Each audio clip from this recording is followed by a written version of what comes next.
Hello, this is Ken, and this is a quick review and some tips for the Lenovo IdeaPad K1. The first thing that you want to do, of course, after unboxing the tablet, is to make sure that you have a wireless internet connection. Set up your wireless, put in your user ID and password into the tablet, and then the very next step before actually starting to play with the tablet, you want to make sure that you update the software that comes with it. Most likely it's been sitting in a box, for a while at the store where you got it from, and it doesn't have the most up-to-date software. So let me go ahead and explain how to do that. This is the welcome screen or the opening screen every single time that you boot up the tablet, and then right over here on the right hand side you are going to see three tiny sliders, or what looks like three tiny sliders. You want to go ahead and press on that, and those are your settings. The one at the very top is the one for wireless and networks. That's where you want to go ahead and enable Wi-Fi. Type in your username, password under Wi-Fi settings, and then the next thing that you want to do is that you want to go to About Tablet, which is the one all the way at the bottom.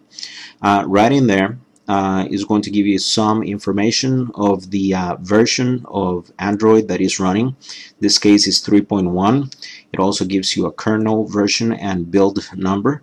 As you update the tablet, those numbers are going to change a little bit. Then the next thing that you want to do is go to System Updates, and right on top it says Start to check for new version. Of course, this tablet is up to date. Hopefully it's not going to find anything. There you go.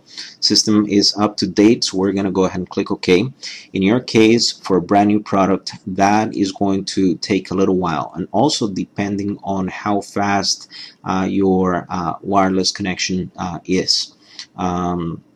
So it can take anywhere between just a few minutes or anywhere up to an hour for the updates to download and install. But once you have done that, you're going to find a whole bunch of great features that I didn't find simply because I charged the battery, put in the Wi-Fi credentials and all that stuff, and then I immediately started to play with the tablet. So then, for example, when I was opening applications, the applications, I didn't know how to close them. So it turns out that right here to the right of the home button, which is the one right in the middle, there's three buttons. One to go back, the home button, and then recently used applications. If you click on that, then it's going to show me, for example, in this case, that I was playing around with settings. So right in there, I didn't have that red X, and I didn't know how to close things. I would have to manually go into manage applications under settings and then close the things that were open. Turns out that the update that I put in there helped in that sense, and now I have that red X to play with. So anyways, you click on that, and then if I click on it again, there is nothing to display. So remember, settings, make sure that you have wireless, and then update your tablet. And that might be also beneficial because when you update, then I think that the whole system rebuilds, which sets it to factory default. So if you had installed anything new beforehand, then those things are going to be lost, and then you will need to re-download again. Another way of finding things is on the bottom right, right next to where the clock is. You press on that, and then this box comes up. If I press on it again, another set of tools come up. For example, if I want to turn on Bluetooth, if I want to turn on or off email synchronization, the GPS, if I want it on or off, Wi-Fi on and off, and then there's this little thing right here for brightness. This is default brightness, what you are seeing right now. And I've seen on some reviews that people complain that the tablet is not bright enough. Well, you know, you have plenty of room to play with. If you really want to make it brighter, you can make it brighter right here. The main thing is that you want to make sure that you play with these settings and find out which ones work for you, and you know, you can go ahead and customize the tablet. It's really easy, and you're not going to break anything. The next thing that I found useful is that, for example, the plus button right here on the top is going to allow me to do several different things. For example, I can add widgets. You know, as you can see, there's 5 different screens right on the top. I divided those in, for example, applications that I use for, or utilities that I use to, you know, like transfer files, for antivirus, and to create documents and all that stuff. There is one for multimedia, there is one for games, there is one for the Google widgets that I use a lot, and then of course the opening screen. So anyways, you have the 5 screens right on the top, and then you have the different widgets that you can add to any of those screens. And the next thing that you're going to find useful is, for example, if you want to add a shortcut to that particular screen. We were in the home screen, remember? You can just click on that, and then you can see it jumps right in, and then you're going to have your shortcut right on that screen. The next thing that you can do is that you can change wallpapers. You can add other icons on the different screens, you know, to bookmark pages, to add a contact, to find directions, and all that kind of stuff. And then for options, let me see. Yeah, options. What this screen is going to let you do is change which one is going to be your home screen when you boot up your tablet. So let's go back. As you can see on this screen, I didn't have the Angry Birds icon before. Now it's there. One thing that you can do with the icons, if you don't like that location, you can go ahead and press on that, hold it, and then it's going to turn blue, which allows me to put it in a different place if I want to. The next thing that happens also, notice the top right that is going to have a remove button. I can just go ahead and drop it right in there.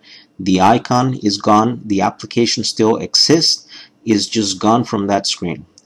We decided that we wanted to have the home screen pretty clean, no frills. It's probably easier that way. Now let me get into basically a little bit of the different screens that you have available and how the tablet moves along. Tablet works pretty good. I think that we haven't had any problems with this at all.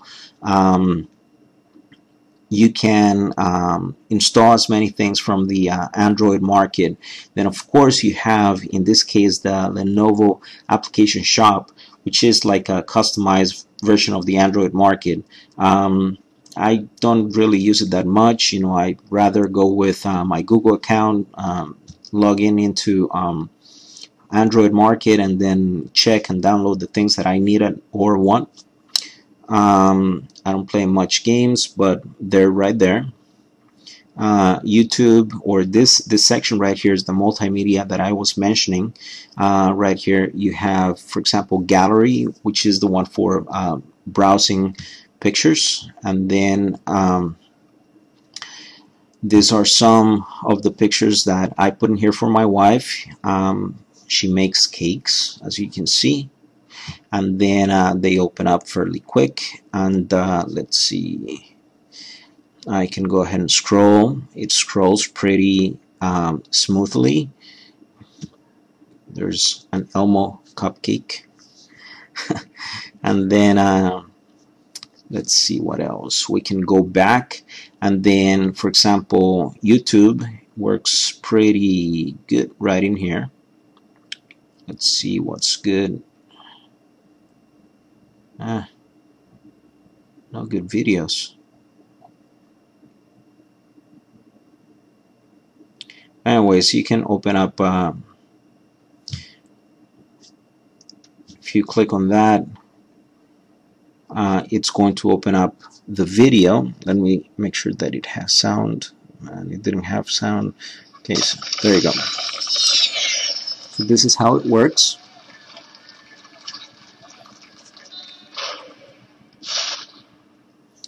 And you can. Hey girls, let's have a slumber party. I watch. Shut up. You can do it full screen.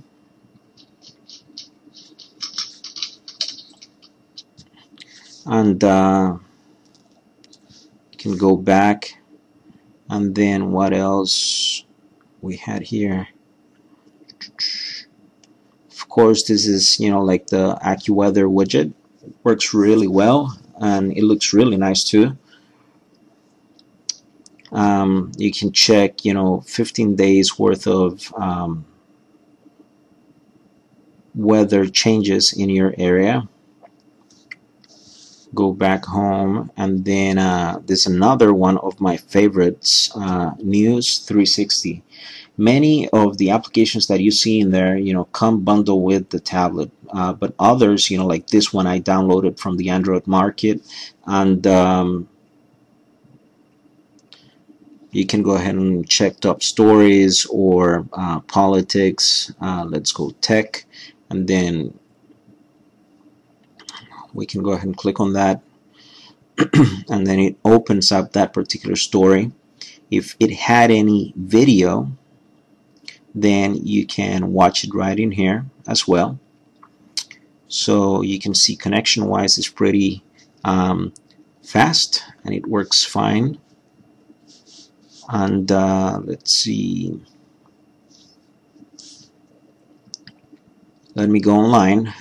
And one thing to note, there you go, Google, it's open right now, and we can do something like cars, go, and then we can click on that, and it opens up Disney's Cars website. We're going to click on that guy and see where it takes us.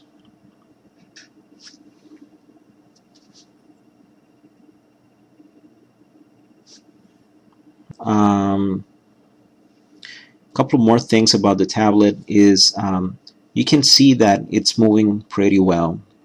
There's no hiccups, no internet connection problems or anything like that. Applications open up fairly fast, and one thing is that all of these things that I open are still open, all of those things, okay, and you don't see any performance issues whatsoever. Well, I think that's it. Thank you for watching.